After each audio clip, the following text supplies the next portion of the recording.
ঠাকুর, মা ও স্বামীজির চরণে প্রণাম নিবেদন করে শুরু করছি স্বামী গম্ভীরানন্দ মহারাজ কর্তৃক সম্পাদিত উদ্বোধন কার্যালয় থেকে প্রকাশিত শ্রী রামকৃষ্ণ ভক্ত মালিকা।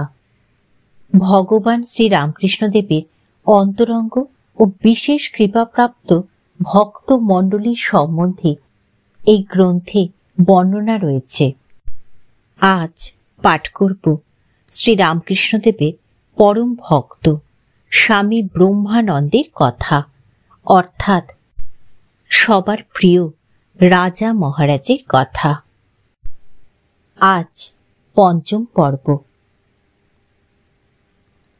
মহারাজের নির্জন তপস্যার অতৃপ্ত আকাঙ্ক্ষা নিবৃত্ত না হইয়া অন্তঃসলীলা ফল্গু নদীর ন্যায় প্রবাহিত হইতে লাগিল এবং আত্মপ্রকাশের সুযোগ অন্বেষণ করিতে থাকিল।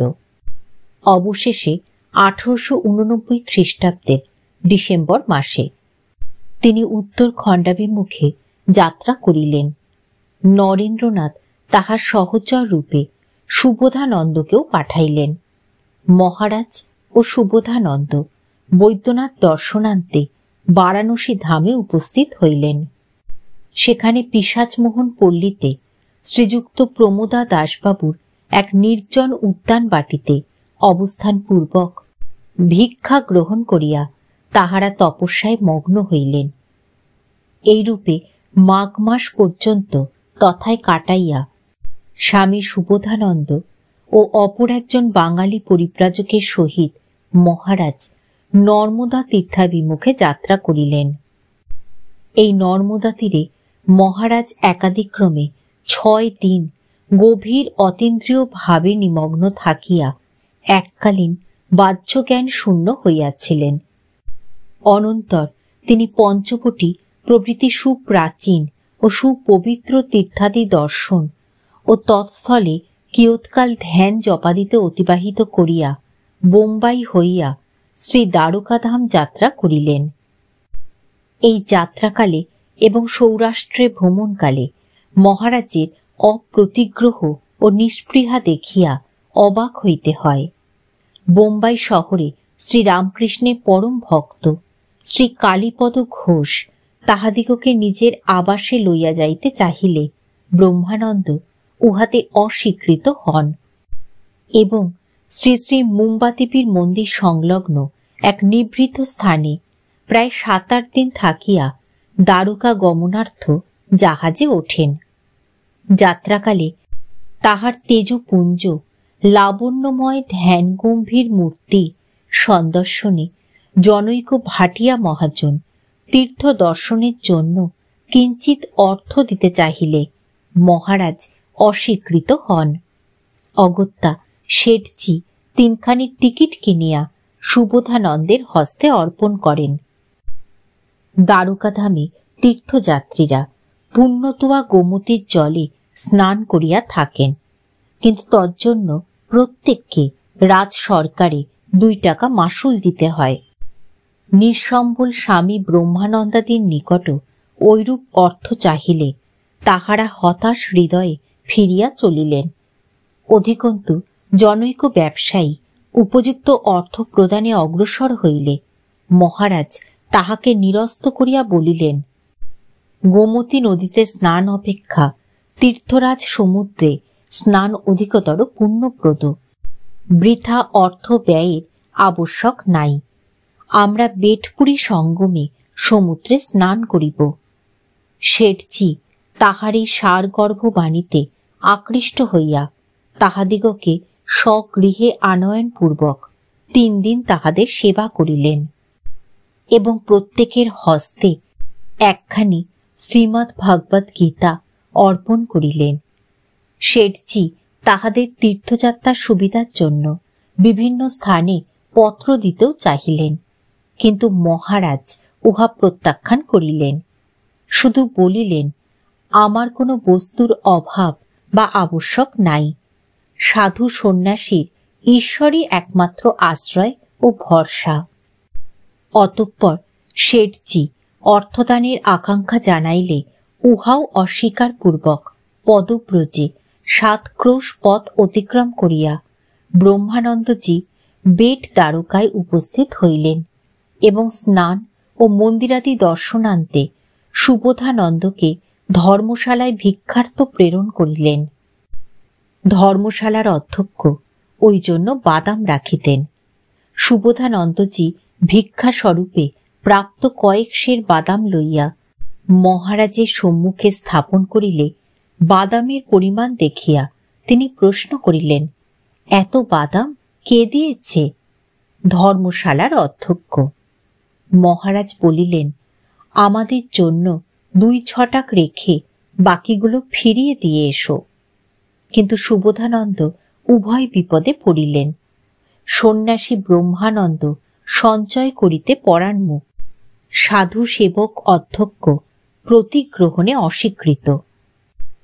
অগত্যা ব্রহ্মানন্দের ব্যবস্থানুসারে 2 ছটাক রাখিয়া অবশিষ্ট বাদাম দরিদ্রদের মধ্যে বিতরিত হইল। বেট দ্বারকা হইতে তাহারা ক্রমে সুদামাপুরী ও জুনাগড়ে গিরনার পর্বতপুরী মন্দিরাদি দর্শনান্তে আমেদাবাদে উপস্থিত হইলেন এবং তদনন্তর রাজপুতানার তীর্থগুলি দর্শনের জন্য প্রথমে পুষ্কর তীর্থে উপস্থিত হইলেন। এখানে সঙ্গের পরিব্রাজকটি নিউমোনিয়া রোগে আক্রান্ত হওয়ায় তাহাকে আজমিরের হাসপাতালে রাখিয়া কিছুদিন পরে 1890 খ্রিস্টাব্দের ফেব্রুয়ারির প্রথম ভাগে ব্রহ্মানন্দ ও সুবোধানন্দ বৃন্দাবন যাত্রা করিলেন। বৃন্দাবন ধামে মহারাজের এই দ্বিতীয়বার আগমন। স্বধামে উপস্থিত ব্রজে রাখাল ভগবত ভাবে বিভোর হইলেন। এইভাবে কত দিন কাটিয়া গেল, কত মহানিশার অবসান হইল। ভগবত ধ্যানে তন্ময় মহারাজের ভ্রুক্ষেপ নাই। তিনি কোনদিন সুবোধানন্দের আনিত ভিক্ষান্ন গ্রহণ করেন, কোনদিন উহা অনাদরে পড়িয়া থাকে, কোনদিন মন্দিরে গমনপূর্বক ভাবমুগ্ধ চিত্তে অনিমেষ নয়নে শ্রী বিগ্রহ দর্শন করেন, কোনদিন বা সমাধিতে নিমগ্ন হইয়া বাহ্য জ্ঞান হারান, আর রাত্রিতে নিদ্রাস্থলে ধ্যানই অধিক হইয়া থাকে। এই সময় বিজয়কৃষ্ণ গোস্বামী মহাশয় শ্রী বৃন্দাবনে ছিলেন। মহারাজের কঠোর তপস্যার কথা তাহা শ্রুতিগোচর হইলে তিনি একদিন তাহার নিকট আসিয়া জিজ্ঞাসা করিলেন, পরমহংসদেব, আপনাকে তো সব রকম সাধন ভজন, অনুভূতি, দর্শনাদি করিয়ে দিয়েছেন, তবে আপনি এখন কেন আবার কঠোর সাধনা করছেন? ব্রহ্মানন্দ মৃদু স্বরে উত্তর দিলেন, তার কৃপায় যেসব অনুভূতি বা দর্শন হয়েছে এখন সেগুলি আয়ত্ত করবার চেষ্টা করছি মাত্র। গোসাইজি এইরূপ উত্তর কিভাবে লইয়াছিলেন জানি না, পরন্তু রামকৃষ্ণ সংঘের ইতিহাস পর্যালোচকের দৃষ্টিতে এবিধ তপস্যার গূঢ় তাৎপর্য রহিয়াছে। সংঘের অধ্যাত্ম চেতনাকে সদা সক্রিয় রাখিতে হইলে সংঘের মর্মস্থলে এমন একটি শক্তি কেন্দ্র প্রতিষ্ঠার আবশ্যক ছিল, যাহা হইতে কর্মব্যাপৃত অপর আধারগুলি প্রয়োজন মতো আপনাদিগকে পুনঃ পুনঃ পূর্ণ করিয়া লইয়া শ্রীরামকৃষ্ণের ভাবধারা অব্যাহত রাখিতে পারে। ইহারই আর এক সময় মহারাজের জ্বর হইলে গোসাইজি অচিরে তাহাকে দেখিতে আসিয়া সুবোধানন্দের নিকট জানিতে পারিলেন যে রোগীর মশারি নাই। শ্রবণ মাত্র তিনি মশারি ও ঔষধের ব্যবস্থা করিলেন এবং ভগবানের কৃপায় ব্রহ্মানন্দ শীঘ্রই নিরাময় হইলেন। ইত্যবসরে সুবোধানন্দের মন পূর্ব সংকল্পানুসারে উত্তরাখণ্ডের নিমিত্ত অতীব ব্যগ্র হইয়া পড়িল। মহারাজের নিকট ইহা জানাইলে তিনি সানন্দে তাহাকে যাত্রার অনুমতি দিলেন, কিন্তু তিনি স্বয়ং বৃন্দাবনে রহিয়া গেলেন। বৃন্দাবনে অবস্থানকালে তিনি একদিন দেখিলেন যে ভক্ত প্রভু শ্রীযুক্ত বলরাম বাবু জ্যোতির্ময় দেহে হাসিতে হাসিতে দিব্যলোকে চলিয়া যাইতেছেন। পরে যথাসময়ে পত্রে জানিতে পারিলেন যে তিনি দেহত্যাগ করিয়াছেন 13 এপ্রিল 1890। ইহার পরে আরো কয়েক মাস বৃন্দাবনে কাটাইয়া সেপ্টেম্বরের শেষে তিনি পদব্রজে হরিদ্বারে উপনীত হইলেন। অপর কয়েকজন গুরু ভ্রাতা ওই অঞ্চলে পূর্ব হইতেই তপস্যায় নিরত ছিলেন। 1891 জানুয়ারি মাসে একদিন স্বামী বিবেকানন্দ তাহাদের সমবিবাহারে ব্রহ্মানন্দ সকাশে আসিয়া তাহাকে সঙ্গে যাইতে বলিলেন। মহারাজ সেই আদেশ পালনপূর্বক মিরাটে গেলেন এবং সেখানে অখণ্ডানন্দের সহিত মিলিত হইলেন। মিরাটে মার্চ পর্যন্ত অতিবাহিত হইলে স্বামীজি সকলকে বলিয়া নিঃসঙ্গ ভ্রমণে নির্গত হইলেন। এদিকে মহারাজও স্বামী তুরীয়ানন্দের সহিত এপ্রিল মাসে জ্বালামুখী তীর্থাভিমুখে যাত্রা করিলেন। জ্বালামুখী হইতে তাহারা কাংড়া, পাঠানকোট, গুজরানওয়ালা, লাহোর, মন্টগোমারি, মুলতান ও শক্কর হইয়া করাচিতে উপনীত হইলেন। করাচি হইতে জাহাজে বোম্বাই পৌঁছিলে স্বামী বিবেকানন্দের সহিত তাহাদের পুনর্মিলন ঘটিল। স্বামীজি তখন আমেরিকা গমনে উদ্যত, কিন্তু তৎপূর্বে ক্ষেত্রীরাজের আহ্বানে একবার তাহার সহিত সাক্ষাৎ করিতে যাইতে হইবে। ব্রহ্মানন্দ এবং তুরীয়ানন্দ তাহার সহিত গমনপূর্বক পথে আবু রোড স্টেশনে নামিয়া আবু পাহাড়ে উপস্থিত হইলেন। ক্ষেত্রী হইতে স্বামীজির বোম্বাই প্রত্যাগমনকালে তাহারা পুনর্বার আবু রোডে আসিয়া স্বল্পক্ষণের জন্য তাহার সহিত সাক্ষাৎ করিলেন। অতঃপর কিয়ৎদিবস আবু পাহাড়ে যাপনান্তে তাহারা আবু রোডে নামিয়া আসিলেন এবং স্বামী ব্রহ্মানন্দের আহ্বানে অখণ্ডানন্দ বোম্বাই হইতে তথায় আসিলে তিনজনে আজমির হইয়া জয়পুর গেলেন। সেখানে 1 মাস অবস্থানের পর অখণ্ডানন্দ রাজপুতানা ভ্রমণে নির্গত হইলেন এবং মহারাজ ও তুরীয়ানন্দ বৃন্দাবনে চলিলেন। বৃন্দাবনে আসিয়া উভয় গুরু ভ্রাতা দিব্যভাবে ভাবিত হইলেন। তুরীয়ানন্দ একদিন বলিলেন, আজ ভিক্ষা করতে বেরুব না, দেখি রাধারানী উপবাসী রাখেন কি না। ধ্যানে মগ্ন গুরু ভাতৃদ্বয়ের একদিন এক রাত্রি কোন দিক দিয়া কাটিয়া গেল, কিছুমাত্র জ্ঞান রহিল না। পরদিন এক তীর্থযাত্রী অযাচিতভাবে প্রচুর খাদ্য সামগ্রী দিয়া গেল। বৃন্দাবন হইতে তাহারা পদব্রজে নন্দগ্রাম, বর্ষানা, রাধাকুণ্ড, শ্যামকুণ্ড, গিরি গোবর্ধন প্রভৃতি দর্শন করিয়া কুসুম সরোবরে উপনীত হইলেন এবং ওই স্থানটি তপস্যার অনুকূল দেখিয়া তথায় রহিয়া গেলেন। এই সময়ে কঠোর জীবনের ইতিহাস আমরা বিদিত নহি বলিলেই চলে। অন্য সময়েরই বা কতটুকু বিদিত আছি। ভাবময় ঠাকুরের মানস পুত্রের বিভিন্ন তীর্থাদিতে যেসব সাধন, অনুভূতি বা দর্শনাদি হইয়াছিল, তাহার কতটুকু আমরা এই ক্ষুদ্র প্রবন্ধে লিপিবদ্ধ করিতে পারি, আর কতটুকুই বা ভাষায় প্রকাশ করা চলে।